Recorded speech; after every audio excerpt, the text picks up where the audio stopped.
Class 8 আমরা 2024 রায় Martin প্রশ্নবিচিত্রার second unit test সমাধান করছি। আজকে রয়েছি সেট 8, তার উত্তর সহ জেনে নেব। অন্যান্য পর্ব অবশ্যই ডেসক্রিপশন বক্সে পাবে, অথবা এই ভিডিওর কোনো একটি আই বাটনে তোমরা পেয়ে যাবে, অথবা এন্ড স্ক্রিনে পেয়ে যাবে। চলো আমরা আজকে বাকি অংশ একটু দেখে নিই। আর আমি তোমাদের সাথে আছি, তোমাদের প্রিয় নির্জন স্যার। তোমরা দেখছো আমাদের সেকেন্ড চ্যানেল একাডেমিয়া। চলো দেখতে থাকো আর সাবস্ক্রাইব করে সাথে থাকো, আমরা উত্তরগুলো করতে থাকি। দেখো, সেট 8 এর কাটোয়া কাশিরাম দাস ইনস্টিটিউশন, যেখানে একের তোমরা দেখতেই পাচ্ছ মহল কথাটির অর্থ দেখো কয়েকটি গ্রামের সমষ্টি। বেঙ্গল গেজেট পত্রিকাটি প্রকাশ করেন দেখো জেমস অগাস্টাস হিকি, এবং 1857 খ্রিস্টাব্দ মহাবিদ্রোহকে জাতীয় বিদ্রোহ বলেছেন কে? Karl Marx. এবং বাংলার বিপ্লবী আন্দোলনের মুখপত্র বলা হয় যুগান্তর পত্রিকাকে। জাতীয় শিক্ষা পরিষদ গঠিত হয় দেখো 1906 খ্রিস্টাব্দে। এবার আমরা আসবো, এটা একের দাগ হলো, এবার আমরা আসবো দুইয়ের দাগ, যেখানে লক্ষ্য করো দুইয়ের দাগ বলছে কি? রাউত শব্দের অর্থ দেখো কৃষক। আর এখানে মোপালা বিদ্রোহ কোথায়? দেখো এটা 85 পাতা, এটা তোমাদের দেখাচ্ছি আমি একটু।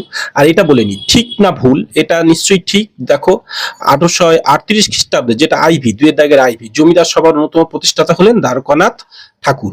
আর তিনের দাগে হচ্ছে ভারতের প্রথম ভাইসরয় কে ছিলেন? লর্ড ক্যানিং। তো বেমানান শব্দটি লেখো, যেমন ঢাকা, এগুলো সব এখানে যেগুলো দেওয়া আছে এগুলো সব অর্থাৎ তাদের বিভিন্ন জায়গায় বাণিজ্য ঘাঁটি, আর ঢাকাটা হচ্ছে সেটা বাণিজ্য ঘাঁটি ছিল না। এবার দেখো বাগিচা, এইগুলো আমরা একটু পেজ অনুযায়ী বলবো। এবার লক্ষ্য করো, যেমন এখানে আছে মোপালা বিদ্রোহ কোথায় হয়েছিল সেটা আমরা একটু জেনে নেবো। এটা হচ্ছে 85 পাতায়, যেমন দেখো। তো চলো আমরা 85 পাতায় একটু দেখে নিই। এইখানে দেখো এই যে মালাবারের মোপালা বিদ্রোহ টুকরো কথা দেওয়া আছে, আমি একটু পাস করে ধরছি, দেখতে পাচ্ছ এই পুরোটা টুকরো কথা তোমাদের দিয়ে দিতে হবে এই অঞ্চল।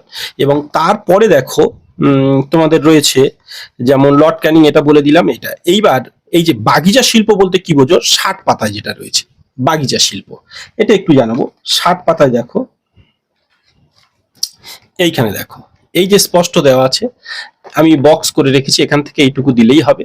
এইটা বাগিচা শিল্প, এটা 60 পাতাতে, তোমাদের বই থেকেই আমি বলছি কিন্তু প্রত্যেকটা। এবং পণ্ডিতা রমাবাই, যেটা 81 পাতায় আছে, রমাবাইয়ের থেকে তোমাদের একটু জানাবো। পণ্ডিতা রমাবাই সম্পর্কে লিখতে বলবে, যেমন এই দেখো এখান থেকে এই পর্যন্ত তুমি দিয়ে দিতে পারো, ঠিক আছে? এটা পণ্ডিতা রমাবাইয়ের ক্ষেত্রে।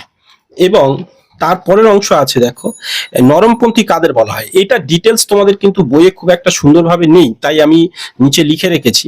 ছোট্ট করে বইয়ে দেওয়া ছিল, কিন্তু একটু ডিটেলস আমি লিখেছি, দেখো বলে শুনে নাও। কংগ্রেস প্রতিষ্ঠা যেমন 1850 খ্রিস্টাব্দে হয়েছে, বন্ধনীতে দিয়ে রেখেছি। প্রথম 2 দশক, অর্থাৎ এখানে বলতে পারো অর্থাৎ 1885 থেকে 1905, এই 20 বছর। প্রথম 2 দশক অর্থাৎ 1885 থেকে 1905 খ্রিস্টাব্দে কংগ্রেসের নেতৃবৃন্দ ব্রিটিশদের বিরুদ্ধে আন্দোলনের পরিবর্তে আবেদন নিবেদন নীতি গ্রহণ করেছিলেন দেবে, আর যারা নরমপন্থী নামে পরিচিত। অর্থাৎ কংগ্রেস প্রতিষ্ঠার প্রথম 2 দশক অর্থাৎ 1885 থেকে 1905 খ্রিস্টাব্দের মধ্যে কংগ্রেসের নেতৃবর্গ ব্রিটিশদের বিরুদ্ধে আন্দোলনের পরিবর্তে আবেদন নিবেদনের নীতি গ্রহণ করেছিলেন, আর তারা নরমপন্থী অর্থাৎ বা যারা নরমপন্থী নামে পরিচিত। এইটা হচ্ছে নরমপন্থী, তোমরা দিয়ে দেবে। এবং আমরা পরে দিয়ে যাই। চিরস্থায়ী বন্দোবস্ত সম্পর্কে বঙ্কিমচন্দ্র চট্টোপাধ্যায়ের একটা সমালোচনা আছে, যেটা সাধারণত আমরা একটু জেনে নেব তিনি কি বলেছেন। এইখানে দেখো চিরস্থায়ী বন্দোবস্ত সম্পর্কে বঙ্কিমচন্দ্র চট্টোপাধ্যায়ের যে সমালোচনা, সেটা একটু লক্ষ্য করো। দেখো এই যে বঙ্কিমচন্দ্র চট্টোপাধ্যায়ের এই যে তিনি যে বক্তব্য রেখেছেন, সেটা একটু দেওয়া যেতে পারে। এখানে তোমাদের দেওয়া আছে যে পেজ অনুযায়ী। দেখো 80 পাতা, তারপরের সেটটা হচ্ছে ঈশ্বরচন্দ্র বিদ্যাসাগর। দেখ এই যে ঈশ্বরচন্দ্র বিদ্যাসাগর সমাজ সংস্কার, তো এইখান থেকে দ্বিতীয় যেটা ছিল তোমাদের জানো, এইখান থেকে সম্পূর্ণ এই পর্যন্ত তোমরা দেবে। এবং যদি ওর সঙ্গে নারী শিক্ষা হিসাবে দিতে পারো, সেটাও কোনো সমস্যা নেই, অর্থাৎ পুরো টানা এই পর্যন্ত তোমরা দিয়ে দিতে পারো। দেখে নাও এই পুরো পাঠটা তোমরা এটা দেবে। তো এটা ঈশ্বরচন্দ্র বিদ্যাসাগর। এবার রয়েছে 110 পাতা টুকরো কথা, যেটা দেখো এইখানে বলছে যে স্বদেশী আন্দোলনের সময় বাংলা স্বদেশী শিল্পের বিকাশ কিভাবে হয়েছিল। স্বদেশী আন্দোলনের সময় এই যে এইখানে স্বদেশী শিল্প, অর্থাৎ এই টুকরো কথাটা, এটা সম্পূর্ণ তোমাদের দিতে হবে। দেখো আমি একটু পাস করে ধরছি তোমাদের যদি না আসে, এবং যারা বই ফলো করবে এটা সম্পূর্ণ পেজ অনুযায়ী, দেখো 110 লেখা আছে, এটা ফলো করবে। তো চলো, এই গেল সেট তোমাদের 8, এবং তারপরে 9 আসছি আমরা। অবশ্যই উত্তর সব করে রাখা আছে, দেখো একটার পর একটা, সাথে থাকো, অবশ্যই সাবস্ক্রাইব করে।